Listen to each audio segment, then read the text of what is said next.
Hello दोस्तों, quiz मस्ती पटना में आपका स्वागत है। पवन के बारे में जानेंगे। पवन किसे कहते हैं? तो क्षैतिज रूप से जो वायु का प्रवाह होता है उसे पवन कहते हैं। मतलब इस तरह क्षैतिज रूप से हाई प्रेशर से लो प्रेशर की ओर जो प्रवाहित होता है उसे वायु कहते हैं। और इस तरह उधर जो मतलब होता है या तो इस तरह से प्रवाहित होता है उसे जेट प्रवाह कहते हैं। ठीक है, पवन को 3 भागों में बांटा गया। ठीक है, पवन को 3 भागों में बांटा गया है। पहला पवन कहते हैं स्थानीय पवन, दूसरा कहते हैं मौसमी पवन, और तीसरा कहते हैं प्रचलित पवन। प्रचलित पवन को भी 3 भागों में बांटा गया है। पहला उसको 3 भागों में जब बांटा गया उसको ध्रुवीय पवन पहला हो गया, दूसरा हो गया पछुआ पवन और तीसरा हो गया व्यापारिक पवन। ठीक है, इसके बारे में जानेंगे। देखिए, पवन हमेशा हाई प्रेशर से लो प्रेशर की ओर प्रवाहित होता है।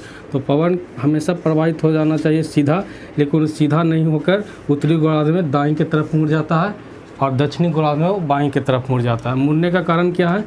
तो पृथ्वी का जब अपने अक्ष पर घूर्णन करता है तो एक बल उत्पन्न करता है जिसे हम विक्षेपित बल कहते हैं, या तो कोरियोलिस बल भी उसे कहा जाता है। फेरल के नियम के अनुसार भी ये बल मतलब पवन का दिशा दाईं या बाईं मुड़ता है। ठीक है, तो चलिए देखिए, विषुवत रेखा पर इसका जो पवन का जो रहता है जो लो प्रेशर रहता है और 30 डिग्री या 35 डिग्री के बीच रहता है जो हाई प्रेशर रहता है। तो हमेशा ये मतलब हाई प्रेशर से लो प्रेशर की ओर प्रवाहित होता है।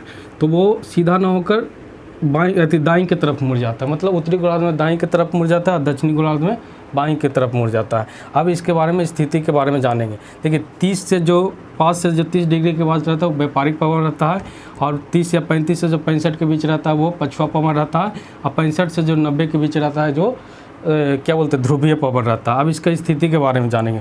तो देखिए, उत्तरी गोलार्ध में जो इसका स्थिति है व्यापारिक पवन के, वो दाईं की तरफ मुड़ा है। मतलब हाई प्रेशर से लो प्रेशर है वो तो दाईं की तरफ, मतलब इसकी स्थिति कैसा बना है?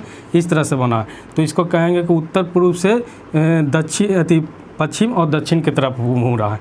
मतलब ये कहेंगे उत्तरी गोलार्ध में। और दक्षिणी गोलार्ध में के बारे में कहेंगे तो देखिए, दक्षिणी गोलार्ध में इसका स्थिति कैसे बन रहा है? इस तरह से बन रहा है। तो दक्षिणी गोलार्ध में व्यापारिक पवन की स्थिति क्या होगा? दक्षिण पूर्व से पूर्व पश्चिम उत्तर की ओर बनेगा। ठीक है, तो ये व्यापारिक पवन के बारे में हो गया। अब पछुआ पवन की स्थिति देखिए, जब देखिए यहाँ 30 डिग्री पर हाई प्रेशर है तो लो प्रेशर की ओर जब प्रवाहित होगा इस तरह से, तो वो दाईं की तरफ मुड़ जाएगा। ठीक है, तो दाईं तरफ को मुड़ेगा तो इसका स्थिति किस तरह से बन रहा है? इस तरह से स्थिति बन रहा है। तो इसको क्या कहेंगे कि पश्चिम दक्षिण से उत्तर पूर्व की तरफ बन रहा है। तो ये हुआ उत्तरी गोलार्ध में। दक्षिणी गोलार्ध में इसका विपरीत हो जाएगा।